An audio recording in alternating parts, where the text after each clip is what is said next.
मैंने इतना बड़ा अपराध किया कि आप मुझे दिख ही नहीं रहे हो। मीराबाई ने सहा है हमें और आपको प्रेम देने के लिए। इतना विरह तो किसी गोपी को भी नहीं मिला, इतना विरह तो किसी ब्रजवासी को नहीं मिला जितना विरह माधवी को मिला है। वो प्रतीक्षा के ही शब्द हैं जो मीराबाई लिखती हैं, जो शब्द हमारे हृदय को विदीर्ण करके भीतर प्रवेश कर जाते हैं। वो शब्द किसी 2, 4, 10 वर्ष की प्रेमिका के नहीं है, एक युग की प्रतीक्षा करने वाली प्रेमिका के शब्द हैं। मीरा सोच में है और कहती है मेरे बींद कौन होंगे, फिर मेरा ब्याह किससे होगा। और बीच बीच में मानो जैसे नेत्रबंद हो जाते हैं और उसको कुछ ब्रजमंडल जैसा दिखने लगता है। उसको कभी कभी वर्षा दिखती है, कभी कभी गिरिराज जी धारण करके ठाकुर जी खड़े हैं और एक गोपी चरण से लिपट करके रो रही है। ऐसा दृश्य उसके चित्त में आने लगा। एक वैष्णव बालक यदि आपके घर में जन्मेगा, कोई बालक आपका भविष्य में चल करके वैष्णव होगा, उसके पीछे कारण क्या होगा। ऐसे इस धराधाम को पवित्र करने के लिए हमारे ठाकुर जी की परम भक्ता भक्तिमती श्री मीराबाई का प्रादुर्भाव हुआ। माधवी गोपी, जिस गोपी ने अपना मुख छुपाया ठाकुर जी से अपने मां के कहने पर, बहुत ध्यान से सुनिएगा, जिस गोपी ने अपना मुख छुपाया मां के कहने पर ठाकुर जी से,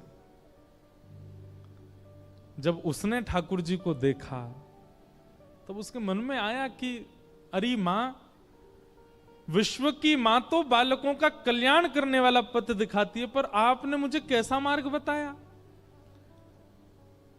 जिस संसार से मुख छुपाना चाहिए था उसको तो दिखाने की आज्ञा दी, और जिनको दिखाना चाहिए था उनसे छुपाने की कह दी। अब तो दिन प्रति बस कृष्ण मन, कृष्ण तन, कृष्ण ही हमारो धन, बस कृष्ण देखें कैसे भी। कल थोड़ी कथा में कह चुका था पहले,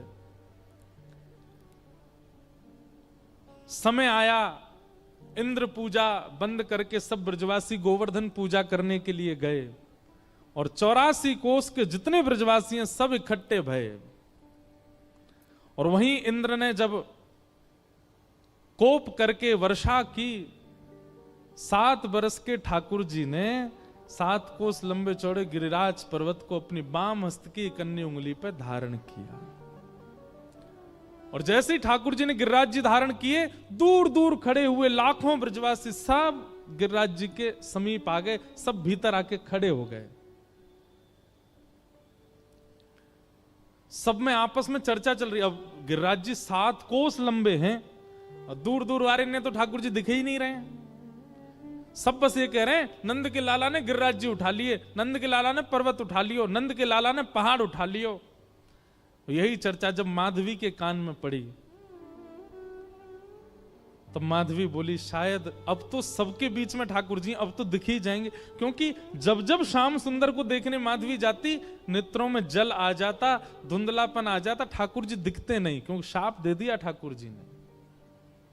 और ये शाप नहीं है, ये शाप नहीं है, ये विरह है। बंधुओं, हम एक बात निवेदन करें, मीराबाई का चरित्र या तो हम स्पर्श करते नहीं हो, करवा रहे हो तो फिर एक अच्छे से ही सुनियो। इस स्थिति में ना आना पड़े इसकी प्रार्थना कीजिएगा, क्योंकि अब कलिकाल ऐसा बचा नहीं है कि आप इसको सहन कर पाओ।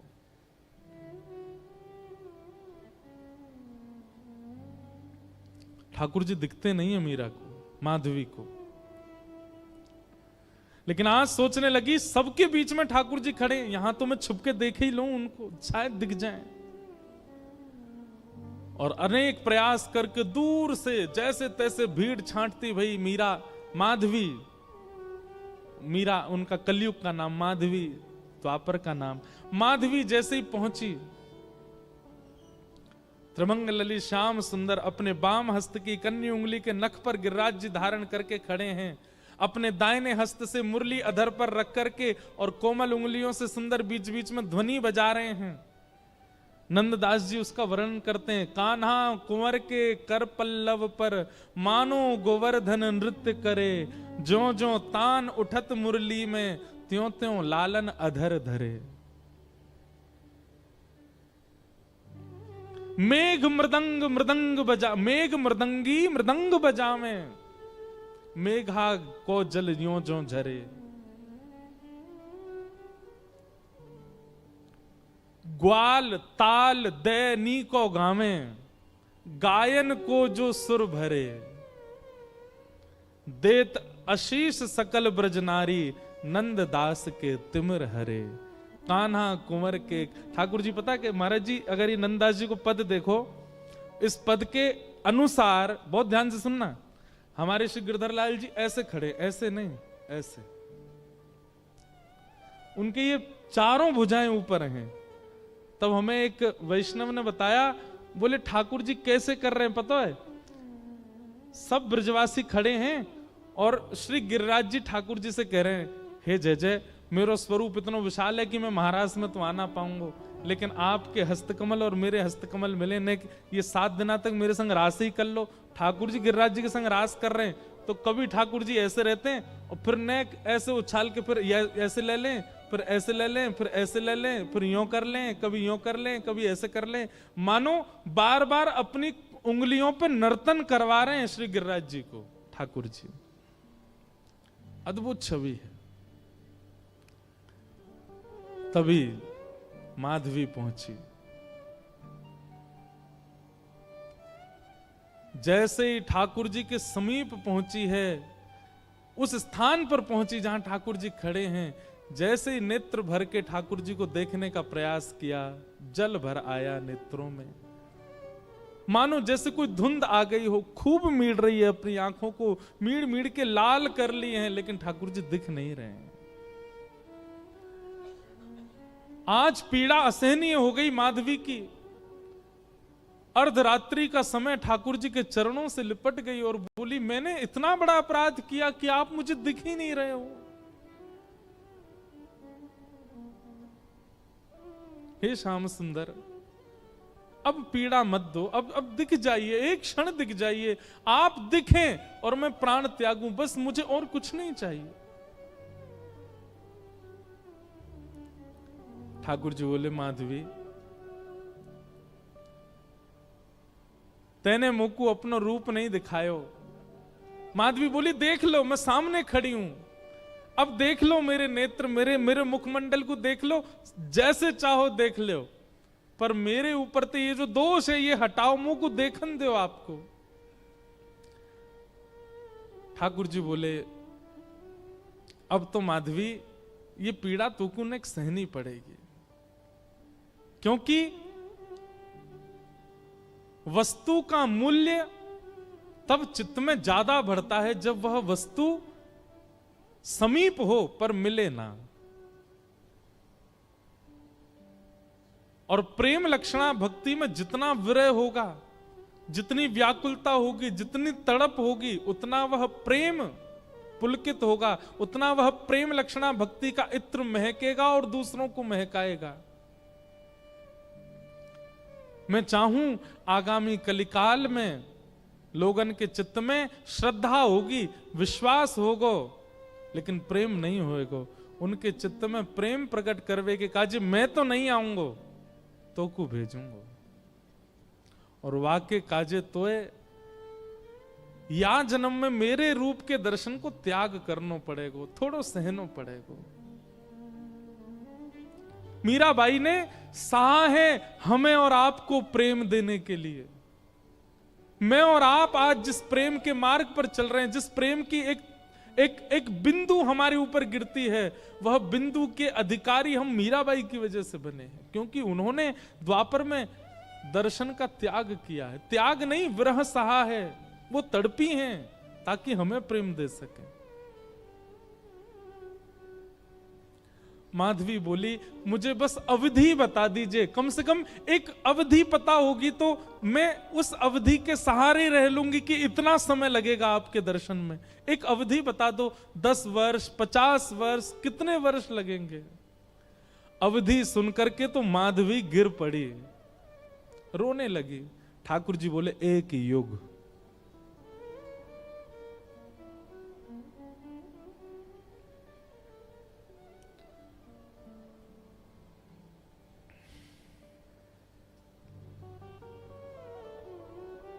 हम क्या विरह सहते हैं जीवन में, किस लिए रोते हैं ठाकुर जी के आगे? क्या विरह दिया कहां उन्होंने हमें, जो माधवी को दिया? एक युग का विरह।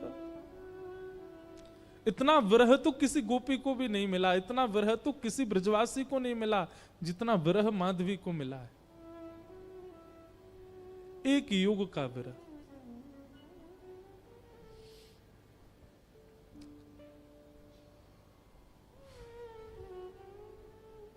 लेकिन क्या करे, प्रतीक्षा के अलावा और कुछ नहीं है जीवन में। चरणों में रोती हुई माधवी जाने लगी। और एक वैष्णव का स्वरूप नहीं है आत्म दाह करना, चाहे तो त्याग दे शरीर, लेकिन नहीं। अब कृष्ण ने कहा है कि प्रतीक्षा करो तो करनी है। वो प्रतीक्षा के ही शब्द हैं जो मीराबाई लिखती हैं, जो शब्द हमारे हृदय को विदीर्ण करके भीतर प्रवेश कर जाते हैं। वो शब्द किसी 2, 4, 10 वर्ष की प्रेमिका के नहीं है, एक युग की प्रतीक्षा करने वाली प्रेमिका के शब्द हैं।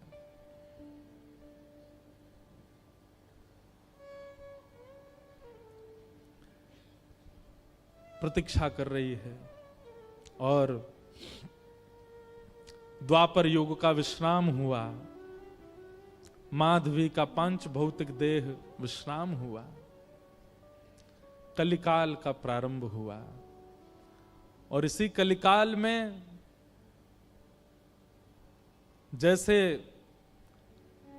गंगा प्रकट होने से पूर्व कहती है कि मुझे धारण करने लायक है कोई पृथ्वी में, तब हिमालय ने अपनी गोद पसारी। ऐसे ही ऐसी प्रेम लक्षणा, ऐसी प्रेम की पराकाष्ठा स्वरूपा वो माधवी, उनको धारण करने वाला कोई वंश है? तब मेड़ता का राव दूदाजी का परिवार सौभाग्यवंत हुआ और शरद पूर्णिमा के दिन भक्तिमती मीराबाई का प्रादुर्भाव हुआ। वही माधवी कलयुग में मीरा बन करके प्रकट हुई। मीराबाई का वास्तविक नाम मीरा नहीं है, मिहिरा नाम है। जैसे नरसिंह मेहता जी का वास्तविक नाम नृसिंहराम मेहता, ऐसे ही मीराबाई का मूल नाम मिहिरा है। जन्म हुआ राव दूदाजी के कुलीन परिवार में। बाल्यकाल से ही मीराबाई का स्वरूप स्वभाव अन्य बालकों से बिल्कुल भिन्न है। बहुत शांत प्रशांत स्वभाव की हैं। एक चंचल बालक की तरह ऐसी चंचलता, चपलता, चतुरता नहीं है उनके चित्त में। बहुत सरल, छोटी सी बात पर रीझ जाने वाली, मान जाने वाली, प्रसन्न हो जाने वाली मीरा है। राव दूदाजी के घर में मीरा का जन्म होने का कारण यह है, ध्यान से सुनिएगा। एक वैष्णव बालक यदि आपके घर में जन्मेगा, कोई बालक आपका भविष्य में चलकर के वैष्णव होगा, उसके पीछे कारण क्या होगा? राव दूदाजी एक दिन भी बिना हरि चर्चा के व्यतीत नहीं करते। मेड़ता में एक बार को कोई राजा आ जाए, उसके स्वागत सम्मान में कोई कमी हो सकती है, लेकिन मेड़ता में कोई महापुरुष संत आ जाएं, उनके स्वागत के लिए स्वयं राव दूदाजी जाते हैं। और नित्य प्रतिदिन नवीन नवीन संतों का आगमन होता है, अयोध्या से, ब्रजधाम से, द्वारिका से। एक बात कहें बंधुओं, अपने घर के द्वार सबके लिए बंद रखो, पर भगवत भजनानंदी वैष्णवों के लिए कभी नहीं। सदा ऐसा प्रयास करो कि आपके यहां कोई ना कोई आता ही रहे। अगर एक सप्ताह तक कोई ना आवे तो आपके चित्त में चिंता होनी चाहिए कि कोई आया क्यों नहीं। किसी को फोन करके जबरदस्ती टिकट करके बुलाओ, आ जाओ। हमारे घर पर रहो।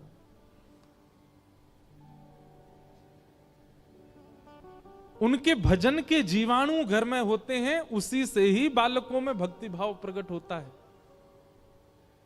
मीरा को ऐसे ही नहीं भेज दिया है राव दूधा जी के यहां, क्योंकि उनके यहां नित्य सत्संग होता है। वर्षों से, मीरा के जन्म से पहले से ही नियम है सत्संग का। धीरे धीरे मीराबाई बड़ी होने लगी, कथाएं सुनती हैं। जोशी जी कथा सुनाने के लिए आते हैं, मीराबाई सुनकर के प्रसन्न हो जाती हैं, प्रश्न पूछती हैं, ऐसे ऐसे प्रश्न पूछती हैं कि जोशी जी ही स्तब्ध हो जाते हैं। मीराबाई का स्वभाव ऐसा बताया गया कि कोई पूछता कि आप कौन हो, तो मीराबाई अपना परिचय ऐसा नहीं देती कि मेड़ता नरेश महाराज राव दूधा जी की मैं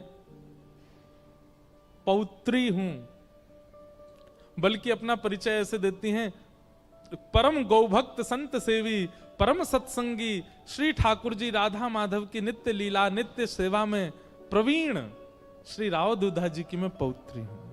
वो कभी ऐसा परिचय नहीं देती हैं कि इतने बड़े राजा घराने की मैं पुत्री। ये गुण भागवत में लिखा है कि परम भागवत कभी भी अपने उच्च कुल, अपनी जात, अपनी आदि आदि के प्रभाव में नहीं रहता। मीराबाई ऐसी,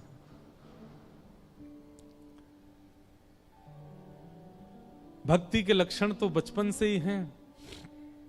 बस कोई बीज में जल देने वाला मिल जाए, जिससे उसको राह मिले वृक्ष बनने की। एक दिन ढोल नगाड़े ताशे बज रहे थे, मीरा दौड़ी दौड़ी अपनी मां के पास गई, मां ये क्या हो रहा है, कौन सा उत्सव मन रहा है? तो मां ने कहा, मीरा ये बारात जा रही है, एक लाली का ब्याह हो रहा है, उसका पति जा रहा है अपने परिवार के साथ नाचता गाता हुआ, ब्याह करके उसको अपने घर ले जाएगा। मीरा कहती है, ऐसे दुल्हा सबके लिए आते हैं? बोले हां, सब कन्या का ब्याह होता है, सबके दुल्हा आते हैं। अच्छा, तो मां मेरा भी ब्याह होगा? हां, तेरा भी ब्याह होगा। जैसे तेरे बापू सा हैं, ऐसे ही तू भी ब्याह करेगी और फिर तेरे बालक भी उनको बापू बोलेंगे और तू उनकी मां होगी, तेरा भी ब्याह होगा। मीरा सोच में है और कहती है, मेरे बींद कौन होंगे फिर? मेरा ब्याह किससे होगा? कौन होंगे मेरे बींद? छोटी सी कन्या ऐसे सवाल पूछे तो मां तो उसको मजाक में ले लेती है। अरे मीरा, ये कोई समय है, अभी थोड़ी बड़ी तो हो जा, कभी और कार्य में लगते हैं, कभी और मीरा की तो वो चिंता का विषय हो गया कि मेरे बींद हैं कौन और वो कब आएंगे मुझे लेने। बार बार बस यही पूछती है, मेरा किससे ब्याह होगा, मेरा किससे ब्याह होगा, मेरे बींद कौन है। एक दिन हार के मां ने मीरा को गोद में लिया, पूरे दिन चिल्लाती रहती है, ये तेरे बैठे कमरे में मुरली हाथ में लिए त्रिभंग लली, ये जो स्वरूप है, ये गिरधर, यही है तेरे बींद।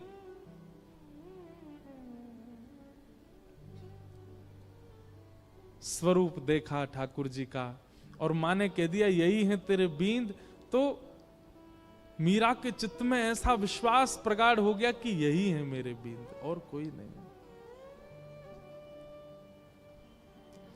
अब तो मीरा की स्थिति ऐसी हो गई, वो कक्ष में जब जाती है तो ठाकुर जी की ओर भी बहुत झुकी हुई नजरों से देखती है, ज्यादा मतलब व्यवहार ऐसा करने लगी कि मानो सच में ही ये उसके बींद हैं।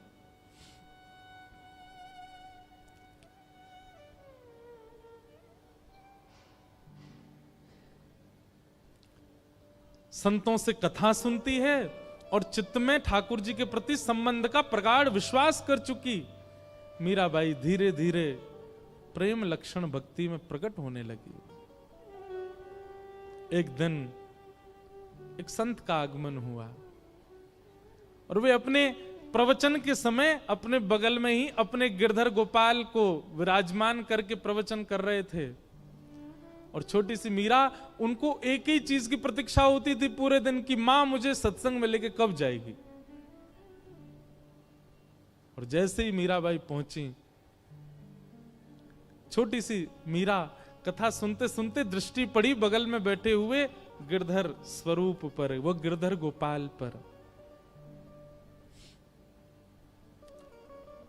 अपलक नेत्रों से केवल ना प्रवचन सुन रही है, ना महाराज जी को देख रही है, वो तो उनके ठाकुर जी को अपलक नेत्रों से देख रही है। और बीच बीच में मानो जैसे नेत्रबंद हो जाते हैं और उसको कुछ ब्रजमंडल जैसा दिखने लगता है। उसको कभी कभी वर्षा दिखती है, कभी कभी गिरिराज जी धारण करके ठाकुर जी खड़े हैं और एक गोपी चरण से लिपट करके रो रही है। ऐसा दृश्य उसके चित्त में आने लगा, मानो अपने पूर्व जन्म की स्मृतियां चित्त में प्रकट होने लगी।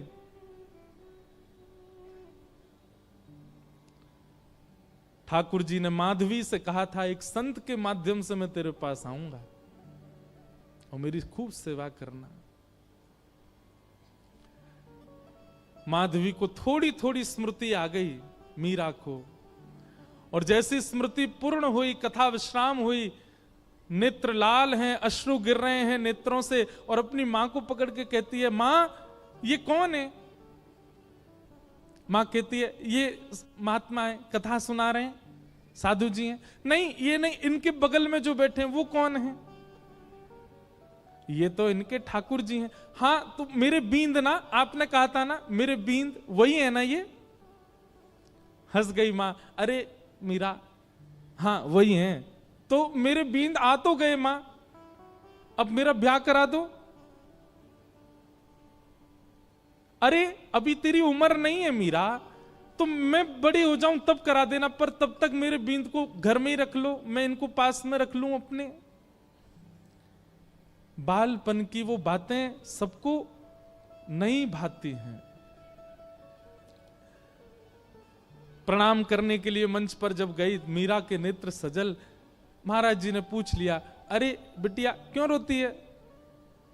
मीरा कहती है, ये मेरे हैं, ये आपके साथ आए हैं, इन्होंने मुझे वचन दिया था ये एक साधु के साथ आएंगे, ये मेरे हैं, आप इनको मुझे दे दीजिए।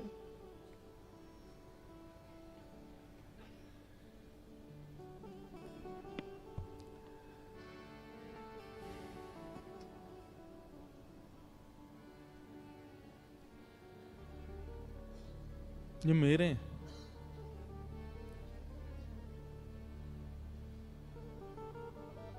कोई अपने ठाकुर कैसे दे सकता है किसी को? और वो भी पूजा के ठाकुर जी हो तो दिए भी जाएं, लेकिन जिनसे स्नेह प्रेम के लाड़ के ठाकुर जी, वो किसको कैसे मिल जाएंगे?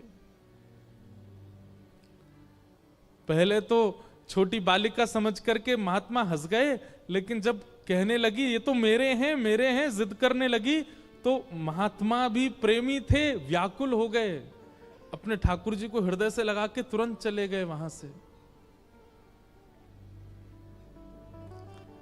मीराबाई कहने लगी, संत बुरे नहीं है, माता पिता बुरे नहीं है, आप ही मेरे पास आना नहीं चाहते हो। अरे और कितनी प्रतीक्षा कराओगे? मैं कब से प्रतीक्षा करती हूं, अब आ तो गए हो एक महात्मा के द्वारा, अब आ क्यों नहीं जाते मेरे पास? मां डांटती है, पिताजी डांटते हैं, सब घर के लोग समझाते हैं, पर मीरा की एक अलग जिद है। एकांत में बैठी रहती है, ना खाती है, ना पीती है, ना खेलती है, बस चिंतन करती है और रोती रहती है।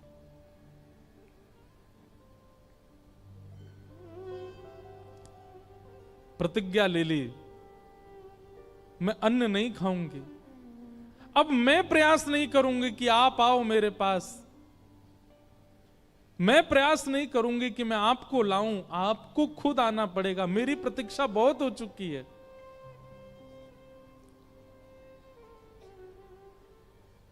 वहां महात्मा ठाकुर जी की सेवा शयन करा करके जैसे शयन में गए, ठाकुर जी उनके स्वप्न में आ गए और स्वप्न में आकर के बोले, बाबा आपने मेरी खूब सेवा करी, खूब मेरे 56 भोग लगाए, खूब मोकू लाड़ प्यार कियो, खूब मोकू डुलायो, इतनो भाव से मेरी सेवा करी बाबा, पर अब आपकी सेवा पूरी है गई। जो बालिका आज कथा में आई, मैंने वाकू वचन दियो है कि मैं आपके माध्यम से आऊंगा, आप उनको जाए के मुंह को दे दो। अब जब ठाकुर जी ही स्वयं आज्ञा कर दें तो फिर कोई कैसे मना करे। रात्रि अर्धरात्रि का समय महात्मा उठे, अपने ठाकुर जी को हृदय से लगा के खूब रोए, जय जय मेरी सेवा में कोई कमी रह गई? नहीं नहीं, कोई कमी नहीं बाबा, मैं तो बहुत प्रसन्न हूं, पर अब कछु दिना आप एकांत में भजन करो, फिर मेरी प्राप्ति हो जाएगी। अब आप तो चले जाओगे, फिर मेरी सेवा कौन करेगा? या हमारे सेवा विस्तार के लिए वह कन्या को मोह दे दो।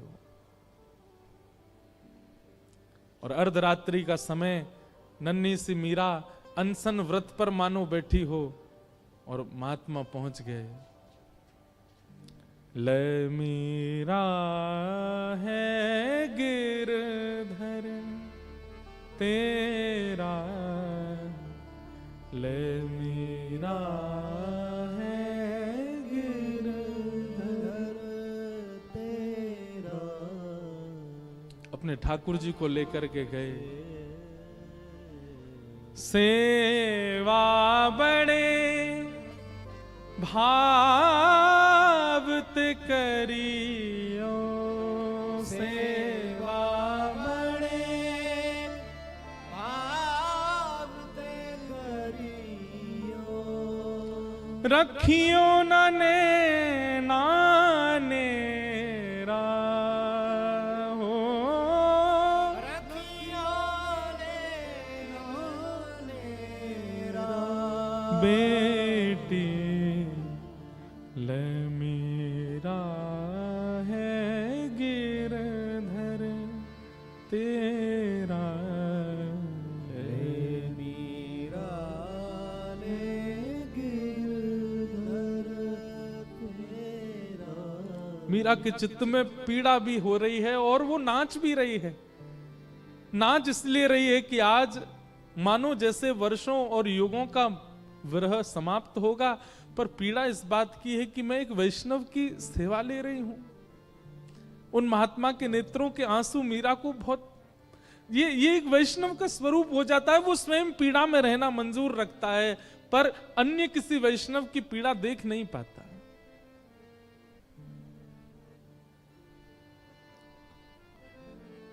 सो ही सुहागन प्रिय जाहिरी जय, सोई सुहागन प्रिय जाहिरी जय। तू सुहागन है बेटी।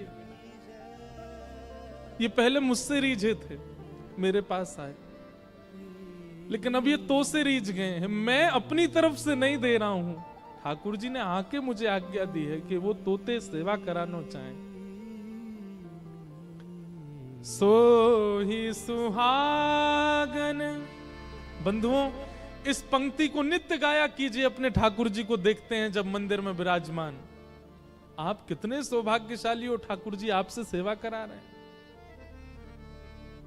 उनके प्रति पाषाण बुद्धि मत रखा कीजिए।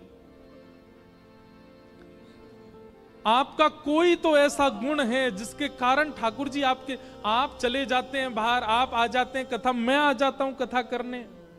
हमारे ठाकुर जी कक्ष में बैठे रहेंगे, खड़े रहेंगे, जैसे सुलाओगे सो जाएंगे, जहां बैठाओगे बैठ जाएंगे, जो खिलाओगे पालेंगे। अपनी कोई इच्छा इतनी, अपने जिनको हम अपना कहते हैं पत्नी बच्चे, वे भी लड़ लेते हैं कि हमें ये चाहिए, पर हमारे ठाकुर जी कभी नहीं लड़ते। आप पीली पोशाक पहना दो राजी, आप लाल पोशाक पहना दो राजी, आप दाल चावल खिला दो राजी, आप कड़ी चावल पवा दो राजी, कुछ नहीं दूध का भोग लगा दो राजी। इसी को तो प्रेम कहते हैं, जो आपके द्वारा प्रस्तुत की गई हर वस्तु को सिर से लगा के स्वीकार करे। यही तो प्रेमी का लक्षण है। विश्व में असली प्रेमी यदि कोई है तो वो श्याम सुंदर है। आपकी हर वस्तु को सहर्ष स्वीकार करते हैं, किसी में नोक झोंक नहीं कभी भी। सो ही सुहागन प्रिय जाहि रीझे, सो ही सुहागन प्रिय जाहि रीझे। कैसा तेरा मेरा हो, कैसा तेरा मेरा बेटी ले मेरा है गिरधर तेरा ले मेरा ले गिरधर तेरा। मीराबाई को ठाकुर जी दे दिए हैं।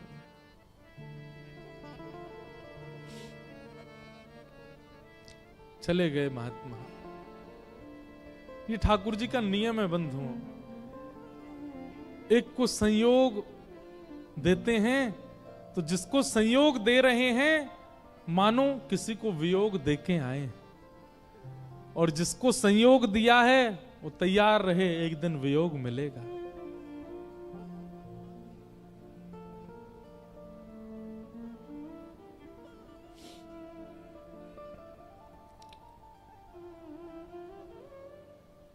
इसीलिए हमारे अष्ट सखा कहते हैं, यह धन धर्म ही ते पायो, यह धन धर्म ही ते पायो। नी के राख यशोदा मैया, हम सब यशोदा हैं। यशोदा मैया नारायण घर आयो, नारायण घर आयो। यह धन धर्म ही ते पायो। अब तो मीरा बस आनंद में रहती है, प्रसन्न रहती है, झूमती रहती है, मानो अब इससे बड़ा सुख उनके जीवन में और कुछ नहीं है, आनंद है। और तभी मैं बहुत सूक्ष्म सूक्ष्म मुख्य मुख्य भाव सुना रहा हूं। बस एक अवस्था हो गई मीराबाई की, प्रेम तो चित्त में खूब है, परंतु एक संकट का एक मानो बादल मंडरा रहा था मीराबाई के ऊपर। क्यों? अब मां, पिता, घर के सब बड़े सदस्य और राव दूदाजी तो पधार चुके हैं। मीरा बहुत रोई जब दादाजी गए, क्योंकि वही थे जो भक्ति मार्ग में लेके आए मीरा को। संकट इस बात का है कि अब सब चर्चा करते हैं कि मीरा का ब्याह करो। एक दिन मीरा अपनी मां से लड़ने लगी, मां आप मेरा किससे ब्याह कर रही हैं? अरे मेवाड़ के राजा, मेवाड़ के राजकुमार राजा भोज, तुम जानती हो उनका पराक्रम, तुम जानती हो उनका बल, तुम जानती हो उनका ऐश्वर्य। अपनी मां से मीरा कहती है, तो फिर ये कौन है जिनको बचपन में आपने मेरा बींद बताया था? अरे बालापन की बात है, बचपन में ऐसी तू जिद कर रही थी इसलिए बोला। बोले मां आपने तो ऐसे ही बोल दिया, परंतु मैं तो चित्त में घर करके बैठी हूं कि यही मेरे बींद हैं, और मेरा स्वभाव व्यवहार सब कुछ वैसा ही है। आप अपनी बात से कैसे मुकर सकती हैं मां? चुपचाप तैयार हो जा, तुझे देखने वाले आ रहे हैं। कौन समझे विरह वेदना। मीराबाई बैठी है अपने ठाकुर के सामने, मंदिर में ही बैठी है। कुछ विशेष श्रृंगार नहीं किया है। तभी भोजराज और पूरा परिवार सब आए।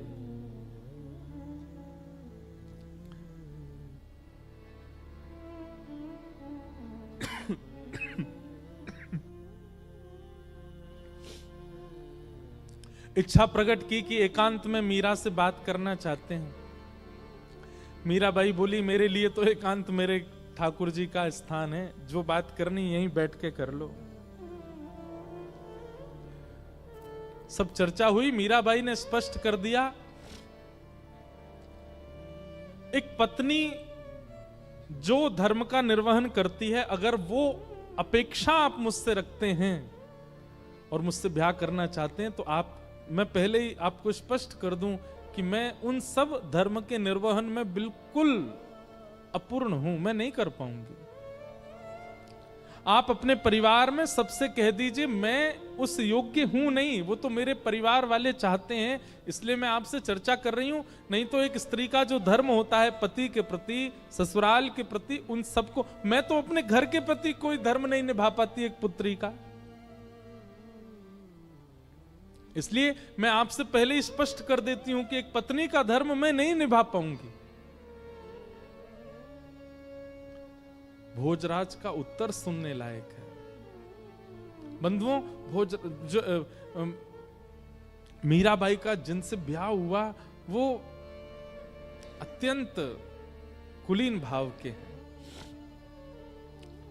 उन्होंने कहा, मुझे मंजूर है, मैं भी नहीं आपसे अपेक्षा रखता हूं कि आप पत्नी धर्म का निर्वहन मुझसे करें। आपकी सुबह से अभी तक की गतिविधियां देख करके, आपके विचार भाव और आपके हृदय की स्थिति देख करके मैं जान चुका हूं कि आप सामान्य धर्म में नहीं हैं। परंतु अब मेरी इच्छा और ज्यादा आपसे विवाह करने की इसलिए है कि मैं आपसे पत्नी धर्म का निर्वहन नहीं करवाना चाहता। मैं चाहता हूं हमारी मेवाड़ की भूमि में राजा तो बहुत आते हैं, मेवाड़ की भूमि में बड़े बड़े महापुरुष आते हैं, बड़े बड़े योद्धा आते हैं, पर मेवाड़ की भूमि पर अभी तक किसी भक्त के चरण नहीं पड़े। यदि आप मुझसे विवाह करें और हमारी मेवाड़ की भूमि को अपने चरणों से और श्री गिरधर लाल जी के स्थापन से पवित्र कर दें, तो ये हमारे लिए बड़े सौभाग्य की बात होगी। मैं इस चर्चा को गुप्त रखूंगा, किसी के सन्मुख नहीं कहूंगा। ये मेरी और आपकी चर्चा है, सबको बताने के लिए विवाह का एक अभिनय होगा, परंतु मैं चाहता हूं कि आपके चरण हमारी मेवाड़ को पवित्र करें। बाकी जैसी आपकी इच्छा होगी, मेरी उसमें कोई अतिशयोक्ति नहीं होगी। और ऐसा कहकर के भोजराज चले गए। मीराबाई ने कोई उत्तर नहीं दिया। लेकिन प्राचीन भारत में कहां पूछा जाता है, सबने पक्का कर दिया ब्याह।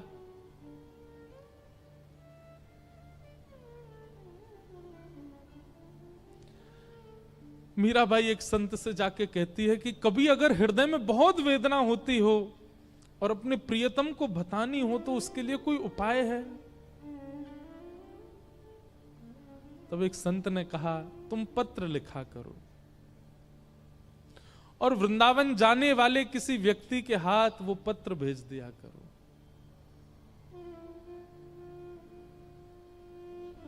बहुत प्यारा पद है मीराबाई का। मीराबाई आज पत्र लिखने के लिए बैठी है और पूरे कक्ष में केवल खाली पत्र पड़े हैं, लिख नहीं पा रही है। बार बार एक एक पन्ना फाड़ती है, फिर कुछ लिखती है और लिख करके फिर उसको फेंक देती, फिर दोबारा लिखती है, फिर फेंक देती, फिर लिखती है। किसी ने आकर के कहा, मीरा ये क्या करती है तू, इतने पत्र पड़े, ये सब क्या है?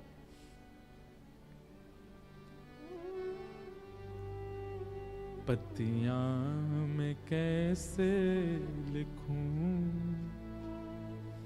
लिखी ही न जाए। पत्तियां मैं कैसे लिखूं, लिखी ही न जाए। पत्तियां मैं कैसे लिखूं, लिखी ही न जाए। पत्तियां मैं कैसे लिखूं, लिखी न जाए। क्यों? कलम धरत मेरो कर कांपत है, कलम धरत मेरो कर कांपत है। कलम धरत मेरो कर कांपत है, कलम धरत मेरो कर कांपत है। मीराबाई कहती है मैं लिखने के लिए बैठती हूं, पहले तो शब्द याद नहीं आते और जैसे तैसे अपनी स्थिति। बंधुओं एक बात याद रखिएगा, विरह की स्थिति शब्द बयान नहीं कर सकते। वो शब्द नहीं बता सकते कि आपकी स्थिति कैसी है। आप कितना भी प्रयास कीजिए बोलने का, बताने का, नहीं बता पाओगे, क्योंकि विरह प्रेम शब्द की इतनी क्षमता नहीं कि वो आपका विरह प्रेम प्रकट कर सके। लेकिन मीराबाई कहती है जैसे तैसे मैं लिखने का प्रयास भी करती हूं। कलम धरत मेरो कर कांपत है, कलम धरत मेरो कर कांपत है। नैन रहे हैं झराए, हो नैन रहे झराए। और जैसे तैसे लिख भी देती हूं तो इतने नेत्रों से अश्रु गिरते हैं कि जो लिखा सब बह जाता है। पत्तियां मैं कैसे लिखूं, लिखी ही न जाए। पत्तियां मैं कैसे लिखूं, लिखी न जाए। पत्तियां मैं कैसे लिखूं, लिखी ही न जाए। पत्तियां मैं कैसे लिखूं, लिखी न जाए।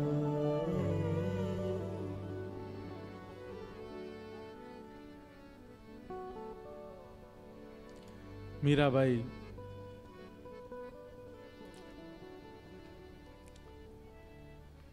बस स्मरण करती हैं, वृंदावन की दिशा की ओर देखती रहती हैं। अभी भी विरह समाप्त नहीं हुआ है। घड़ी आई विवाह की, पूरा मेड़ता सजा है, परंतु होने वाली दुल्हन उसके मुख पर बिल्कुल प्रसन्नता नहीं है। मीराबाई ठाकुर जी के सामने बैठकर के केवल इतनी प्रार्थना करती है, मैं देह और आत्मा को अलग मानती हूं। मैं जानती हूं देह की क्रिया आप स्वीकार नहीं करते। देह भले ही कोई और वर्ण करके ले जाए, कम से कम आत्मा आपकी है, ये स्वीकार करके मुझे कैसे भी बता दीजिए कि आपने मुझे स्वीकार कर लिया। मुझे और कुछ नहीं चाहिए। अन्य से देह का विवाह हो, उससे पहले पहले आत्मा का आपसे विवाह हो जाए। हे ठाकुर जी, मैं और कुछ नहीं मांगती आपसे।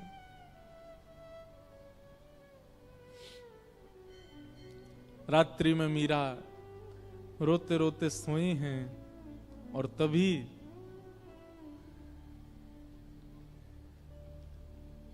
स्वप्न में श्री ठाकुर जी पधारे और मीराबाई के साथ स्वप्न में ही विवाह संपन्न हो गया। ठाकुर जी ने विवाह किया। प्रातः काल का समय, पूरे घर में शादी की तैयारियां चल रही हैं। मां दौड़ी दौड़ी मीराबाई के कक्ष में गई, अभी तक मीरा उठी नहीं है। जैसे ही भवन में प्रवेश करके भीतर देखा, एक नवीन शादी का जोड़ा पहने हैं, हाथों में मेहंदी रची हुई है, मांग में सिंदूर भरा है, गले में सुंदर ऐसा अद्भुत मंगलसूत्र पहन रखा है, यहां तक केवल चूड़ियों से अलंकृत हाथ हैं। अद्भुत श्रृंगार और प्रसन्न मुद्रा में मीरा सोई है।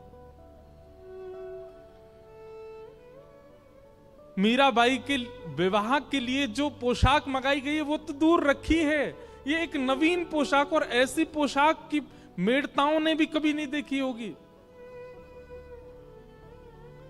मां ने तुरंत मीराबाई को उठाया, उठा करके पूछा, मीरा जल्दी उठ, ये सब क्या करके बैठी है? तेरे मांग में सिंदूर, गले में मंगलसूत्र, हाथ रचे हुए, ये इतने सुंदर तूने जोड़ा, ये क्या करके आई है? कहां से लेके आई ये सब?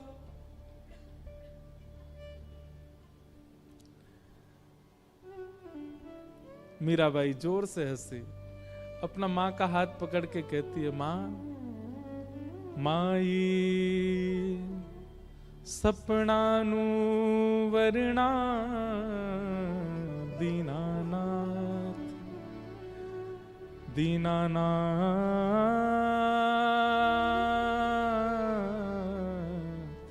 दीनानाथ। माई कल मेरा ब्याह हो गया। किससे ब्याह हुआ? बोले मेरे गिरधर लाल। मां मैं आपको कैसे वर्णन करूं? आप जो व्यवस्थाएं कर रहे हैं ना, ये सब फीकी हैं उस व्यवस्था के आगे। ऐसा सुंदर, ऐसे सुंदर पुष्प लगे थे, ऐसे सुंदर दावत बनी थी, ऐसे सुंदर सुंदर घोड़े, हाथी सब आए थे। क्या बात बनाती है? कब हुआ तेरा ब्याह? किसने देखा तेरा ब्याह? मीरा कहती है, एक ने देखा हो, दो ने देखा हो तो कहूं, 56 कोटा जना पधारया, दुल्हो श्री ब्रजनाथ, दुल्हो श्री ब्रजनाथ।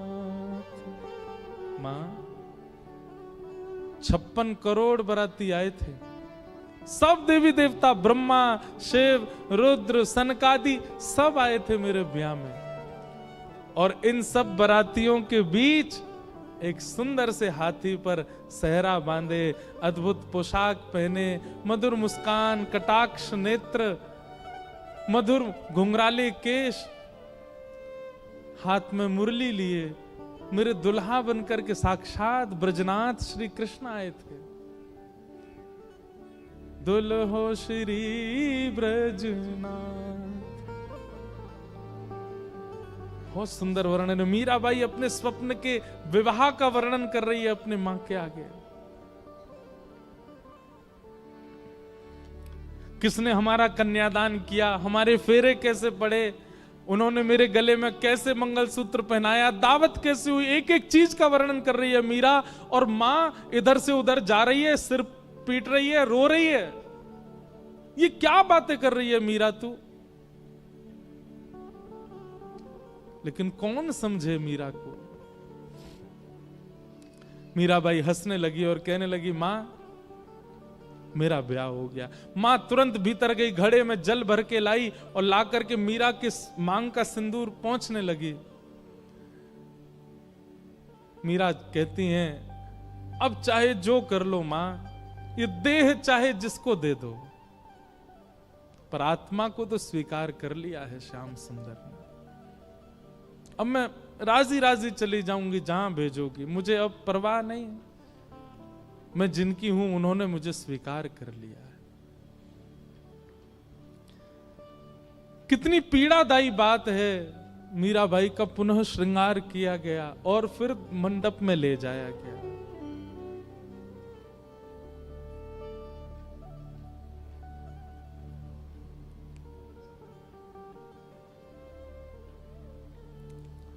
रो तो रही हैं, लेकिन किसको समझाएं, कोई समझ नहीं रहा है। और फिर विवाह हुआ, और विवाह के बाद जब मेवाड़ को जाने लगी मीराबाई, अपनी मां से जाकर के केवल कहा, मां ने कहा तेरे लिए मैंने ये दे दिया, इतने बक्से दिए हैं, इतने सोने चांदी हीरे जवाहरात आदि आदि सब भेज रही हूं, बिल्कुल परेशान मत रही हो। मीराबाई कहती हैं सब रख लो, बस मेरे गिरधर लाल दे दो, उनको लेके चली जाऊंगी, मुझे इन सब की आवश्यकता नहीं। एक अश्रु बिंद नहीं है मीरा के नेत्रों में विदाई के समय। अपने ठाकुर जी को गोद में ले रही है, सब देख रहे हैं मीरा को, रो रहे हैं, पर मीरा केवल अपने ठाकुर जी को निहार रही हैं, नेत्र नीचे करके। गाड़ी, बैलगाड़ी, घोड़ा गाड़ी, हाथी गाड़ी सब धीरे धीरे चलते जा रहे हैं, और मीरा ना प्रसन्न है ना उदास है, बस एक समत्व है मुखमंडल पर। निकल गई मेवाड़।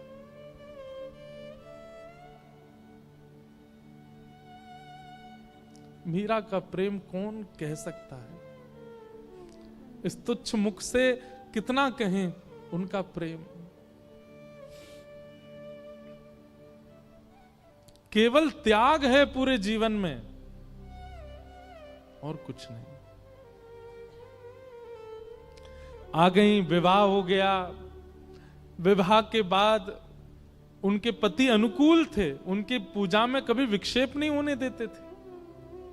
लेकिन ठाकुर जी की पता नहीं कैसी लीला है कि जो अनुकूल होता है भक्ति में उसको दूर कर देते हैं। और एक दिन आगरा के युद्ध में पूरे परिवार में केवल मीरा का संग देने वाले उनके पति, उनको इतने बाण लगे कि वे मरणासन अवस्था में आ गए। मरणासन अवस्था में जब लाया गया, वैद्य ने लेप करके उनको जब कक्ष में लिटाया, मीरा दूर खड़ी खड़ी देख रही है, और एक मित्र के भांति दोनों चर्चा करते हैं। लेकिन भोजराज मीरा के प्रति गुरु का भाव रखते हैं।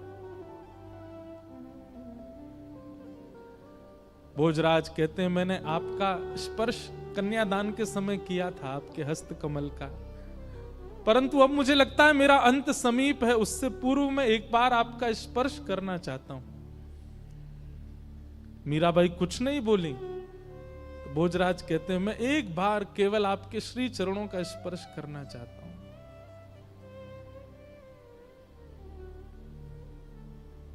ठाकुर जी के पास गई, अपने गिरधर गोपाल की प्रसादी माला लेकर के आई और भोजराज के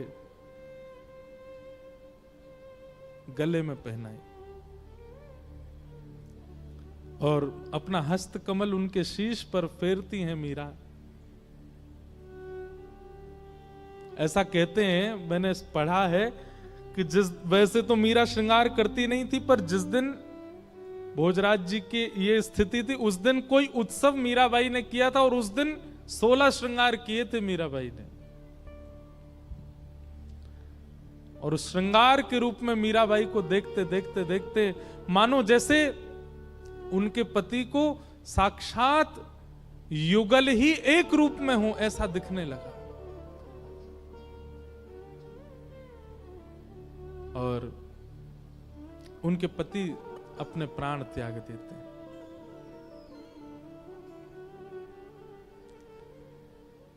अब पूरे मेवाड़ में एक भी व्यक्ति मीराबाई के पक्ष का नहीं है।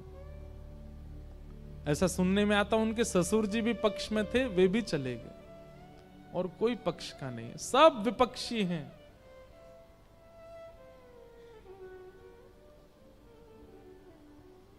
खूब यातनाएं देते हैं, प्रताड़ना करते हैं, उपहास करते हैं, पर मीराबाई को इससे कोई फर्क नहीं पड़ता।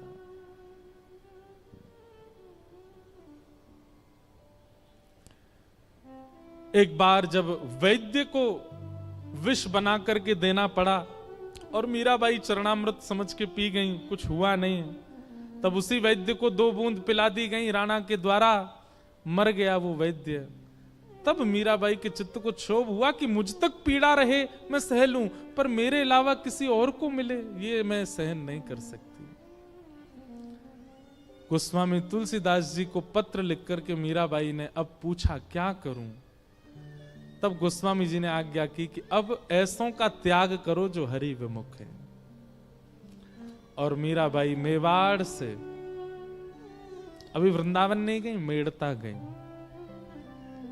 और फिर मेड़ता से वृंदावन मीराबाई बहुत विलंब से गए, क्योंकि वृंदावन उनके रोम रोम में बसता है, वृंदावन उनके हृदय में बसता है, वृंदावन उनके चित्त में बसता है। आगे लीला में मीराबाई वृंदावन गई, और फिर वृंदावन में कैसे उनको निकुंज का, रास का दर्शन हुआ, वो सब लीला हम सुनेंगे। आइए मीराबाई के सुंदर भाव को यहीं विश्राम देते हैं, और फिर आगे का प्रसंग हम सुनेंगे। गिरधर जन्म मरण रासा थे, गिरधर जन्म मरण रासा थे, गिरधर जन्म मरण रासा थे। मीराबाई जन्म मरण रासा थे, होया नाय बिस्तरू में दिन राती, होया नाय बिस्तरू में दिन राती, होया नाय बिस्तरू में दिन राती, होया नाय बिस्तरू में दिन राती, गिरधर जन्म मरण रासा थे, गिरधर जन्म मरण रासा थे, गिरधर जन्म मरण रासा थे। गिरधर जन्म मरण रासा थे, ओ पल पल पिय को रूप निहारूं, निरख निरख सुख पाती, पल पल पिए को रूप निहारो, निरख निरख सुख पाती, पल पल पिय को रूप निहारूं, निरख निरख सुख पाती, पल पल पिए को रूप निहारो, निरख निरख सुख पाती, ऊंचे चढ़ चढ़ पंथ निहारूं, ऊंचे चढ़ चढ़ पंथ निहारो, ऊंचे चढ़ चढ़ पंथ निहारूं, ऊंचे चढ़ चढ़ पंथ निहारो, रोए रोए अखियां प्यासी, गिरधर जन्म मरण रासा थी, गिरधर जन्म मरण रासा थे, गिरधर जन्म मरण रासा थी। गिरधर जन्म मरण रासा थे। मीराबाई कहते हैं, ओ इनके बिन मोहे सलना परत है, जानत मेरी छाती, इनके बिन मोहे सलना परत है, जानत मेरी छाती,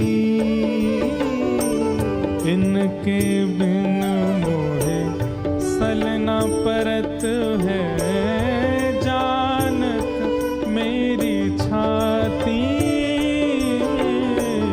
इनके बिन मोहे सलना परत है, जानत मेरी छाती,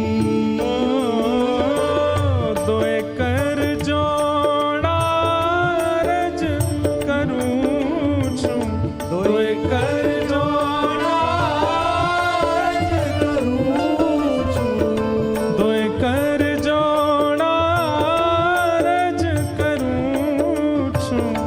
कोई कर जोड़ा अर्ज करूं छो सुन लीजो मारी बात गिरधर जन्म मरण रासाती गिरधर जन्म मरण रासाती गिरधर जन्म मरण रासाती गिरधर जन्म मरण जय हो। रासाती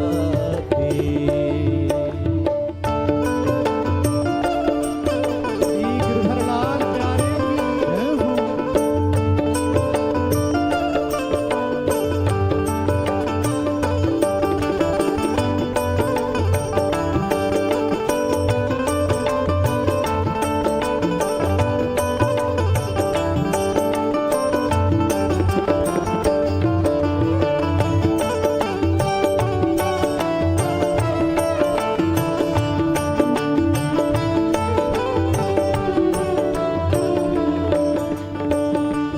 ओ यह संसार सकल जग झूठा झूठा कुल रानाता ये संसार सकल जग झूठा झूठा कुल रान्याता यह संसार सकल जग झूठा झूठा कुल रानाता ये संसार सकल जग झूठा झूठा कुल रान्याता मीरा के प्रभु गिरधर नागर मीरा के प्रभु गिरधर नागर मीरा के प्रभु नटवर नागर मीरा के प्रभु नटवर नागर हरिचरणा चितराची गिरधर जन्म मरण रासाती गिरधर जन्म मरण रासाती ओ मीरा के प्रभु गिरधर नागर मीरा के प्रभु गिरधर नागर मीरा के प्रभु